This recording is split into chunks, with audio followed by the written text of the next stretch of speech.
మేడ్చల్ జిల్లాలో ప్రభుత్వ డిగ్రీ కళాశాలను ఏర్పాటు చేయాలని 1500 మంది విద్యార్థులు జాతీయ రహదారిపై బైఠాయించారు. అయితే పోలీసులు విద్యార్థులను చెదరగొట్టే ప్రయత్నం చేయగా వీరిరువురికి మధ్య ఉధృత పరిస్థితి నెలకొంది. మేడ్చల్ జిల్లాలో ప్రభుత్వ డిగ్రీ కళాశాలను ఏర్పాటు చేయాలని జాతీయ రహదారిపై 150 మంది విద్యార్థులు బైఠాయించారు. అయితే రంగంలోనికి దిగిన పోలీసులు వారికి సర్ది చెప్పే ప్రయత్నం చేశారు. అయినా విద్యార్థులు వినకపోవడంతో అయితే వీరిరువురి మధ్య ఉధృత తోపుసలాట జరిగింది.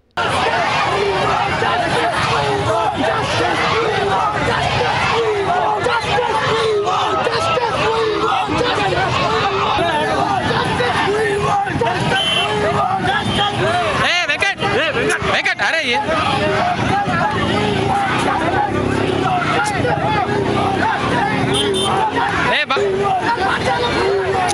बाबू अटक राखो बाबू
గతంలో ఉన్నటువంటి కేఎల్ఆర్ కానీ ఇప్పుడు ఉన్నటువంటి సుధీర్ రెడ్డి కానీ అబద్ధాలు చెప్తున్నటువంటి పరిస్థితి ఉంది.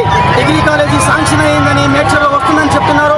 అనేక సంవత్సరాలుగా పేద విద్యార్థులు చాలామంది ప్రైవేట్ కాలేజీల్లో ఫీజులు కట్టి చదువులు కొనసాగించలేక పేద విద్యార్థులు చదువులు మానేసి ఈ విధంగా మెకానిక్ షెడ్యూల్లోకి వెళ్తున్నటువంటి పరిస్థితి ఉంది. కాబట్టి ప్రభుత్వం ఆలోచించాలి. ఇంత పెద్ద మేడ్చల్ హెడ్ క్వార్టర్లో డిగ్రీ కాలేజీ లేకపోవడం దారుణం. వెంటనే ప్రభుత్వ డిగ్రీ కాలేజీని ఏర్పాటు చేయాలని ఈ సందర్భంగా డిమాండ్ చేస్తున్నాం. లేకపోతే ఖచ్చితంగా ఈ ప్రభుత్వాన్ని ఓడదీసే విధంగా మా పోరాటాలు ఉంటాయని ఈ విధంగా ఎస్ఎఫ్ఐ భారత విద్యార్థి ఫెడరేషన్